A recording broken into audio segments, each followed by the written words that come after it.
কালাইন লারাং নদীর উভয় তীরে শতাধিক বাড়িঘর জলের তলায় কচিকাঁচাদের নিয়ে বিপাকে পড়েছেন এলাকার নাগরিকেরা। এদিকে বিধায়ক সরজমিনে পরিদর্শন না করায় জনগণের মধ্যে ক্ষোভ পরিলক্ষিত হচ্ছে।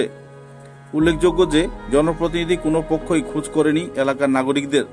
ডুবন্ত মানুষ সংবাদ মাধ্যমকে জানান, সোমবার রাত থেকে মঙ্গলবার পুরো দিন কাটিগড়ার বিধায়কের সঙ্গে একাধিকবার যোগাযোগ করার পর মঙ্গলবার শেষ বেলায় কালাইন বাজারে উপস্থিত হয়ে দায়সারা কথাবার্তা বলে তিনি সেখান থেকে চলে যান। ভুক্তভোগীদের বোকা বানানোর চেষ্টা করেন বিধায়ক। এও জানান যে তার পক্ষে সম্ভব নয় এই জ্বলন্ত স্থায়ী সমস্যার সমাধান করার জন্য। কচিকাঁচাদের নিয়ে প্রাণ বাঁচাতে ও জানমালের নিরাপত্তার দাবি জানান এলাকার নাগরিকেরা। কোনো নিশ্চয়তা বা অভয় দেননি বিধায়ক।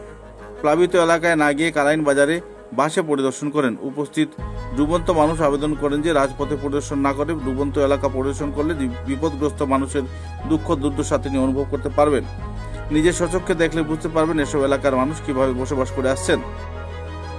শিলচর সড়কের উপর একবারে কালাইন বাজারে লাগোয়া উপর নিচ উভয় দিক থেকে জল নামার পথে বক্স কালভার্ট নির্মাণ করা হয়েছে, কিন্তু বক্স কালভার্টটি জনগণের কাল হয়ে দাঁড়িয়েছে। এছাড়া কালভার্টের উভয় মুখ আবর্জনায় বন্ধ হয়ে যাওয়ায় ফলে জল নিচ থেকে নামার গতি নেই বললেই চলে।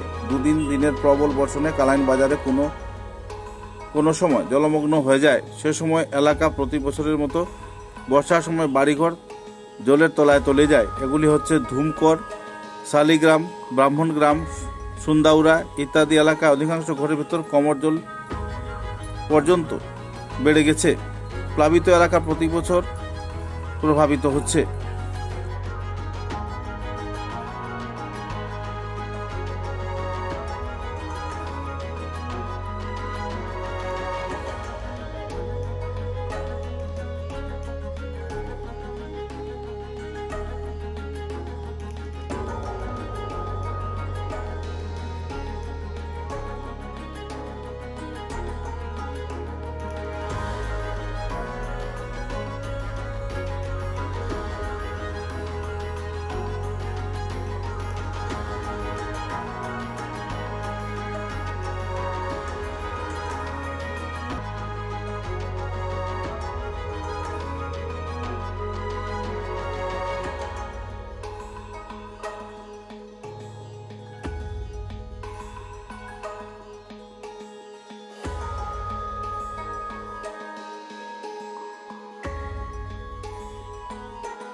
নাই দাদা, আমার দোকানদার সব খেয়ে দিয়েছে, প্লাটে সব ডুবাই দিয়েছে, বিজলি সব ডুবাই দিয়েছে।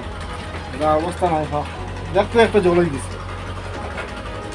কি বলবেন আপনি আজকে যে এই সমস্যা তো বেতলা সমস্যা, রাস্তার চেয়ারে জল। ওই দেখো বাচ্চারা নেই দিকানো, তারা বাইরে হইতে পারেন না জলের লাগে, অতটুক জল। অটোটার মধ্যে তো বন্ধ হয়ে যায় রাস্তার মধ্যে, বাইক স্কুটি বন্ধ হয়ে যায় রাস্তা, চেয়ারে জল পুরা। তো জল তো বাইরে হইতে পারেন না, ড্রেন জাম, মেন প্রবলেম।